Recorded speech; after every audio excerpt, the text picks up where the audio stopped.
Ang carbohydrate ay isa sa mahalagang sangkap sa ating pagkain. May dalawang klase ang carbohydrate. Ito ang complex carbs and simple carbs. Ano ba ang simple carbs? Ito yung mga sugary products, bread, processed foods, drinks na matatamis, candies, donuts. Ang complex carbs, ito po yung vegetables, fruits, kaya mag-ingat sa pagpili ng mga carbohydrates kasi ito po ay 40% na need natin araw-araw.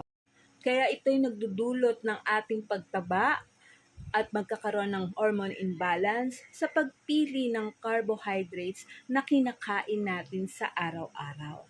Always eat moderately sa lahat ng ating kinakain para maging maayos ang ating health, ang ating katawan, at makuha natin yung ano yung tamang goal na para sa atin. At meron po tayong personalized wellness solution sa anumang gusto po nating goal sa ating katawan.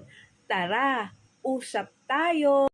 Stay tuned! Sa susunod nating topic is about the 30% protein na need ng ating katawan. Ano nga ba yun?